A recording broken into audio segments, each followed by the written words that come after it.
closer coordination between Africa's policymakers and industry, together with great interstate cooperation, are urgently required to jumpstart the stalled liberalization of air transport on the continent. CEO Chris Zwagenthal joins us on the line from Somerset West in the Cape Province for a look at what is required. Chris, thank you so much for joining us. Why is it seemingly so difficult to build an intra-African network? I think at the moment we need to look at the need to get liberalisation going and jumpstart it again, as you indicated in your introduction. And the important thing was you need leadership and really a political will to effectively implement what the heads of state have really agreed to almost 14 years ago at the Yamoussoukro decision, and effectively get liberalisation going, get the liberalisation of rights between countries, and effectively enable us to grow a home-based network that can set the stage for international expansion. Realistically speaking, Chris, if we look at the domestic challenges that South African Airways has, for example, and today their decision where they've made it very clear that they're going to expand their presence in West Africa, in particular in Nigeria, how do you reconcile the two when it seems as if we're unable to make a good job here at home? Well, I think we've got to look at the market within South Africa at the moment. We have had a pretty much a flat growth situation this year. Previous year was actually a loss situation, a loss in terms of declining growth.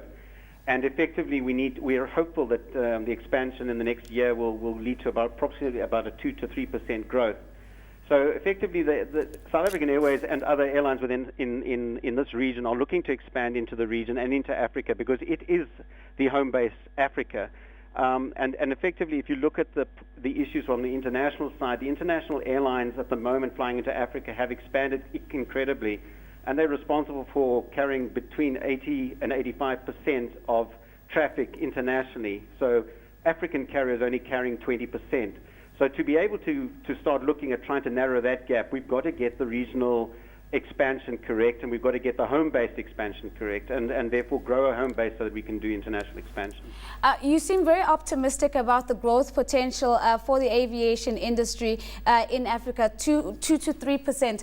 How do you think this fares, or is going to fare, with the global average? From a South African perspective, we need to get into the 2% level. I can tell you that at the moment, Africa is growing already at 6%, which is about 1% higher than the global average. So we're a bit behind the curve in terms of growth within South Africa.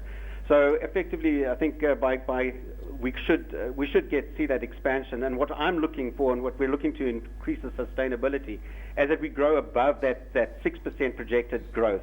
And we are way behind in terms of market share compared to the rest of the world. If you consider that Africa has about 12 to 13% of the world's population, we only carry 3% of the total global traffic. So it's sort of my goal, goal I think of airlines, to try and increase the growth in Africa, to expose aviation and aircraft travel to much more of the population, so that we can actually to grow our market and start to narrow that gap of market share with population. Very quickly, Chris, before I let you go, understanding that a lot of this regional interplay in the aviation space would be dependent on infrastructure along the value chain, what do you think the region should be prioritizing right now to ensure that we're able to unlock that growth from infrastructure?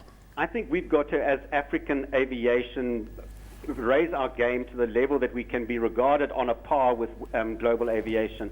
And that does mean, for example, getting infrastructure right in areas where we don't have the infrastructure. And also importantly, I think we have got to look at raising our game in terms of global safety statistics to be on par with the global average. What I can say in that area is that this year is looking very promising to improve the safety statistics within Africa. And hopefully we'll come out of that at the end of the year with a much better growth. We've got to look at a lot greater partnership between the industry, and I say specifically between the airlines, infrastructure service providers, and every government department that's involved, that we get an aligned goal and an aligned agenda that we can grow this industry into the future.